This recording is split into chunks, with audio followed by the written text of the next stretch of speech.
Uma viagem que era para durar mais ou menos 14 horas de 1.000 quilômetros. Um ônibus da aviação catarinense que sai da cidade de Florianópolis vai em direção até Santa Catarina. Em Fernando de Pinheiros, do ladinho da cidade de Irati, é uma cidade contígua, coladinha com Irati, há um capotamento na BR-277. Algo extremamente grave. Primeiro se falou em 7 mortes, depois baixou o número para 6 e agora volta a confirmação de 7 mortes nesse gravíssimo acidente com esse ônibus de linha. Mais de 20 feridos, há pessoas que estão sendo operadas neste momento na Santa Casa de Irati.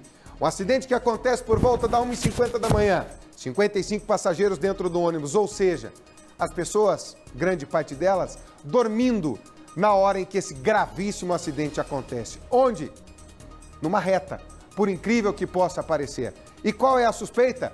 É o que a gente vai conversar agora com Rafael Augustos, porque tá todo mundo mobilizado desde as primeiras horas da manhã e a gente vê atrás de você, Rafa, um guincho sendo usado agora para retirar esse ônibus, um double deck, aqueles ônibus de 2 andares que acabou capotando por ali. Por isso esse número de pessoas, 55 no total. Qual é a suspeita do que pode ter acontecido nesse acidente, Rafael Augustos? Muito bom dia, seja bem-vindo.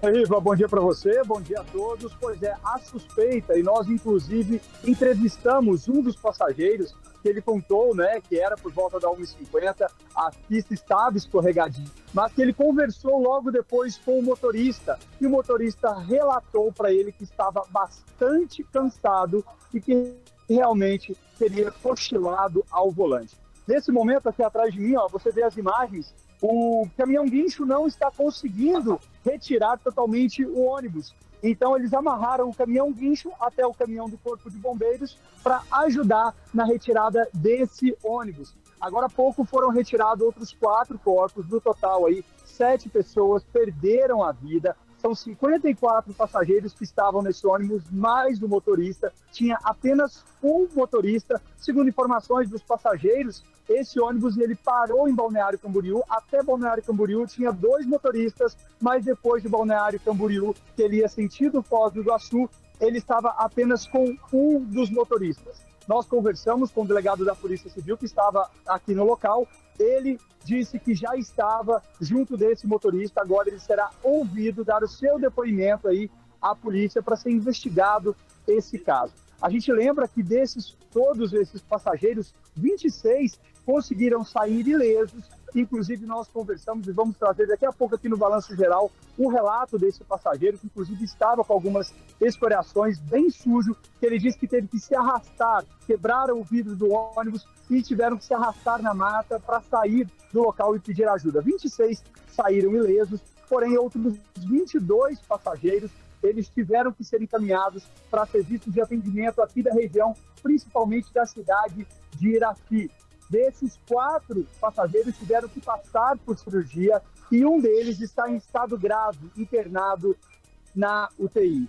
Esse acidente, né, Riva, que aconteceu na madrugada de hoje, aqui na BR-277, no quilômetro 230, a gente vê que nesse momento, ó, o trânsito está fechado nos 2 sentidos para o destombamento desse caminhão, desse ônibus e a retirada. Nesse momento, vou mostrar aqui do outro lado, ó, bastante curiosos ali, a Polícia Rodoviária Federal está fazendo a interdição nos 2 sentidos. Aqui fica em Fernando de Pinheiros, no quilômetro 230 da BR-277. Então você que precisa utilizar aqui a rodovia, precisa ter bastante atenção. Riva, doutora Márcia, volto com vocês. É isso, gente. Vamos lá, nós vamos começar a detalhar todas as informações desse gravíssimo acidente.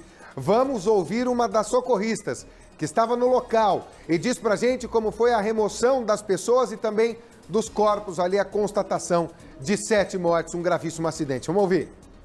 Esse ônibus tinha 54 passageiros mais um motorista, 26 vítimas saíram ilesas e 22 foram atendidas na Santa Casa de Irati. Tivemos 7 óbitos com idades aí entre 3 anos até 50 anos aproximadamente. Várias pessoas de diversos locais, tanto do Brasil quanto de fora. A gente tinha alemães, franceses, paraguaios e argentinos, né, que estavam visitando o Brasil e também passando por aqui. E infelizmente, aí, depois do tombamento do ônibus, vieram a perecer no local. É isso, né, gente? Nós tínhamos pessoas de vários lugares do mundo, né? 2 cidades turísticas, Florianópolis, Foz do Iguaçu, e as duas muito ocupadas principalmente por esses argentinos. Vai lá, Rafa, você chamou, a prioridade é tua. Outra informação, entre essas 7 vítimas que vieram a óbito aqui no local, estava uma criança de 3 anos, essa criança é argentina, e a mãe dessa criança também está entre essas vítimas. Então, 2 vítimas são estrangeiras, são argentinas, e as outras vítimas agora vão confirmar, mas acredita-se que sejam todos paranaenses aqui do estado do Paraná. E a gente lembra, né, Riva, que esse ônibus ele saiu de Florianópolis em Santa Catarina e o destino final era Foz do Iguaçu. Uma viagem de praticamente 1.000 quilômetros, aí na metade do caminho, exatamente. Fernandes Pinheiro é a metade desse caminho entre essas 2 cidades, quando você vem até Curitiba, de Curitiba pega a 277 e vai em direção até Foz do Iguaçu. Gente, vamos lá, vamos ouvir um perito que foi já até o local para fazer os primeiros levantamentos, porque a cena, ela tem detalhes, ela fala, ela pode demonstrar de fato o que aconteceu na dinâmica desse acidente gravíssimo em menos de um ano. Aqui na 277, 2 acidentes muito parecidos, 7 mortes. Por incrível que pareça, o número é exatamente igual. Veja.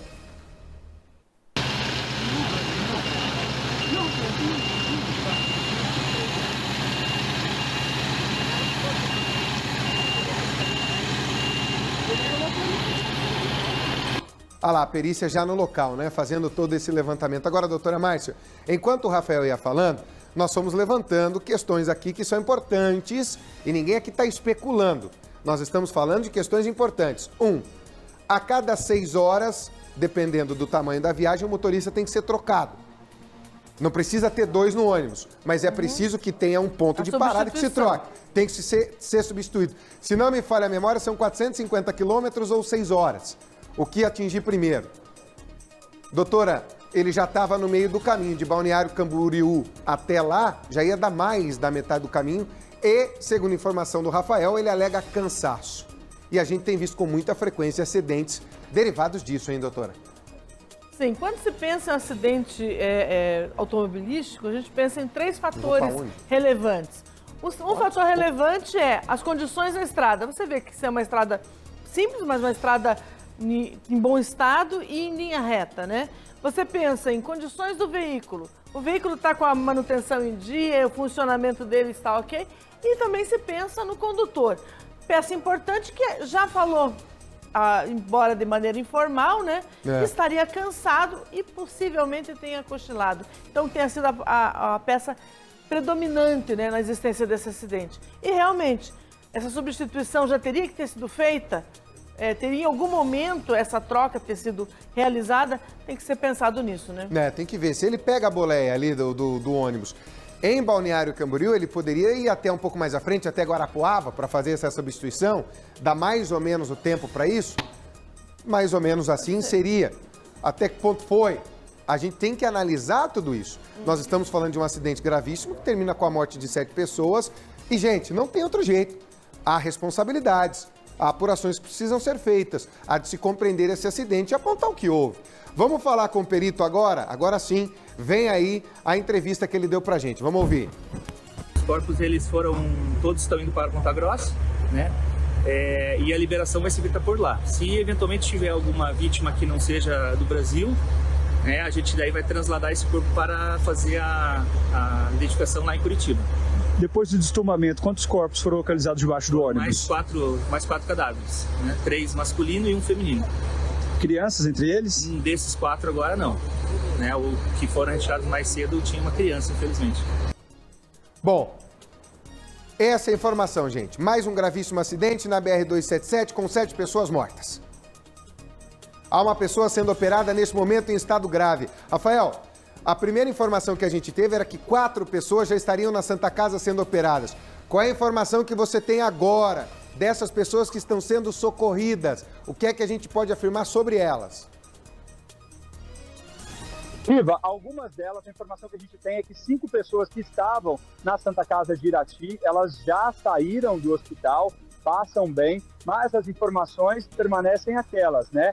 4 pessoas, elas foram encaminhadas aí, tiveram que passar por cirurgia, ainda estão no hospital, e também uma delas está internada em estado grave na UTI. Outra informação, Riva, que você estava conversando aí com a doutora Márcia, que chama a atenção, é que, de acordo com o relato do passageiro, que com certeza a Polícia Civil vai ouvir esses passageiros durante as diligências, é de que, no momento, de Florianópolis até Balneário Camboriú, tinha 2 motoristas. Vale se investigar por que em Balneário Camboriú desceu o motorista, ficou apenas um, já que tinha bastante chão, né? Igual você disse, é metade do caminho até o destino final, que é Foz do Iguaçu. Outra coisa, de acordo com o relato desse passageiro, ele afirma, e nós temos gravado, daqui a pouco nós vamos rodar aqui no Balanço Geral, ele disse que o motorista, ele invadia, em alguns momentos, a pista alheia. Inclusive, os passageiros ouviam as pessoas buzinarem e até mesmo dar luz alta. Ele até comenta, né? Nossa, como é que esse motorista é tão barbeiro assim, né? A expressão usada para quem dirige mal. Mas, na verdade, de acordo se confirmar que realmente ele estava com sono, que o motorista teria confirmado para o passageiro, seria que ele estava realmente cansado. Então, por isso, tinha essas invasões de pista que provavelmente teria ocasionado esse acidente. E o importante, Riva, outra questão, é que a gente vê que não teve marca de frenagem, não teve sequer alguma marca na pista que poderia caracterizar que ele teria freado aí para evitar alguma colisão, algo disso. Não, ele simplesmente saiu da pista na velocidade que ele estava, ele desceu ali para o mato, onde a gente vê ali nesse momento, e aí tombou. Foi onde ocasionou a morte dessas 7 pessoas e mais de 20 ficaram feridas. Então, nesse momento, a gente vê que os caminhões de guincho, eles estão tendo dificuldade de fazer a retirada desse ônibus, mas eles permanecem. Ele já foi destombado, mas eles não estão conseguindo tirar esse ônibus dali devido ao peso, né? Já que é um ônibus de 2 andares e tinham 54 passageiros mais de motorista nesse veículo. A gente permanece aqui, Riva, qualquer atualização a gente traz aqui para vocês. Cada momento que as informações vão chegando por parte das testemunhas, não é nenhum depoimento oficial ainda, isso tem que ficar bem claro, é apuração da nossa equipe de reportagem. Os sinais de que o motorista pode ter dormido ao volante são muito maiores. Qual é a indicação nessa hora? Na primeira posto de parada que ele tem, onde há, por exemplo, entreposto dessa empresa, ele tem que avisar, eu estou com sono, eu não posso seguir. A empresa imediatamente providencia. É esse o regulamento que é dado aos motoristas. É esse o regulamento que é dado. Tá cansado? Para num posto. Provavelmente ia parar na cidade de Irati para continuar a viagem. Não deve ser um ônibus direto. Para, troca, põe outro no lugar, se não tem condições de seguir. E as empresas nem penalizam, nem nada disso os motoristas. Agora, o sono na estrada, doutora, quando ele vem é de uma vez. Na hora que ele desliga, ele vai dando sinais. Mas na hora que o sono profundo pega, ele desliga de uma vez, né? E a própria estrada em linha reta é uma monotonia, né? E essa monotonia, para quem já está cansado, é quase uma canção de ninar mesmo. A pessoa acaba entrando nessa ideia de sono, pelo que você falou ali, talvez ele tenha dado algumas piscadas ou cochiladas antes, e na hora que ele pegou um pouco mais de sono, acabou guinando um pouco para a direita, em razão do desnível, capotamento, né? Vamos lá, você está condenando o motorista, Everaldo? Não, de maneira nenhuma. Não, muito pelo contrário, nós estamos identificando, você não sabe o nome dele, eu não sei o nome dele, não quero saber, nós estamos falando de uma condição, aliás, um alerta, aliás, é um aviso para que isso não volte a ocorrer. Estou te relatando aqui que em menos de um ano aconteceu um em maio do ano passado, outro agora, muito parecido. Nós temos que discutir essas coisas, porque hoje em dia o transporte rodoviário de passageiros, ele é gigantesco, passagem de avião é caríssimo, então o povo voltou para o ônibus. A turma está correndo estrada por aí, gente. É um alerta que nós estamos fazendo. Não vou identificar o motorista, eu não quero saber o nome do motorista, até que esteja sendo feito algo oficial por sobre ele. Mas aqui a gente está discutindo o que falam as testemunhas, tentando entender o que aconteceu, para que isso não se repita. Nós estamos falando de criança morta de 3 anos, de uma mãe morta, mais outras 5 pessoas. É muito grave o que aconteceu e sempre, lembre-se, acidentes graves onde eles acontecem? No lusco-fusco, normalmente, ou início da noite, ou início da madrugada, ou início da manhã, quando tem uma diferença de luz. Os momentos cinzas. É isso. Em retas e perto do local de chegada. Isso é estatístico, não sei o que estou falando. Em reta. Podia estar chegando em Irati, que é do lado. É muito gigante o que aconteceu aí, é muito grande o que aconteceu aí. E claro que as responsabilidades vão aparecer. Mas acima de tudo, em primeiro caso, é socorrer vítima e lamentar. Aí depois entra a parte da justiça nessa história, entra a parte da polícia, né? Meio-dia